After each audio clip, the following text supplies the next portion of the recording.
Imamu omuzikiti gw'Ekibuli Sheikh Abasiraamu Mutyaba tusanze mu ofisi ku muzikiti Ekibuli akubiriza Abasiraamu okusiiba ennaku 10 ezatandika ku Sande ya wiiki eno okusala ebisolo okusobola okwefunira empeera. Ennaku 10 ez'Adhul Hajj zijja kuggwako ng'ennaku z'omwezi 2 omwezi guno ogwa Julaayi.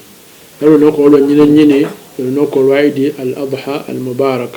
Tusiibe ate twegayiremu nnyo Allah subhanahu wa ta'ala nnyo tuyitirizeemu okusaba Allah subhanahu wa ta'ala naddala ggwe ng'omuntu by'osinga okuwulira byeyagala Allah subhanahu wa ta'ala ajja bikumalira insha Allah ta'ala. Sheikh Mutyaba agamba nti idi omulundi guno yanjawulo okuba etuuse tuli mu muggalo ng'abantu tebakirizibwa bakungaanya muzikiti n'asaba abazadde okuteekateeka pulogulaamu yaabwe nga tebeeradde kusala swala ya EID era akubiriza okusaddaaka era n'okugabira abali mu bwetaavu. Abaavu we bali atalina waali miskiini waali buli muntu gw'olaba nga ddala mwetaavu okufuna ku ekyo ky'oba osobodde okusala muweeko.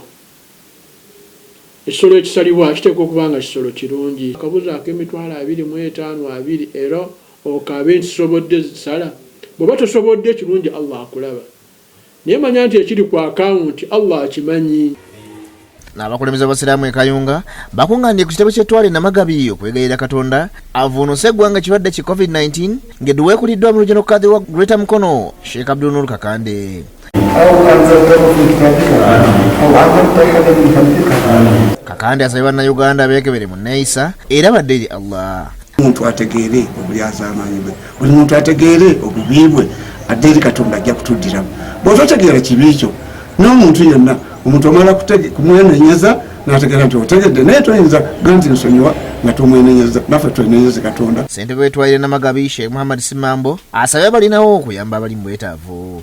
Ngero okubeera nga tusaddaaka tubatunuleko bw'oba oyina emiwogo 2 okumu kuweeko mulirwanaawo olaba ng'ali mu buzibu. Yakulira ettwaliro lino Sheikh Abdul Songo akalaatidde abantu okwedda ku nneeyisa yaabwe. Allah subhanahu wa ta'ala okuleeta obulwadde buno aba n'ensonga z'okubanga enneeyisa zaffe si nnungi. Tulina okubanga tusemberera nnyo Katonda waffe okukola by'ayagala n'okulekayo by'atayagala. Sulaiman Mutebi ne Salo w'okulya bakusakidde eggulu lino ku lwa Bukedde TV 1.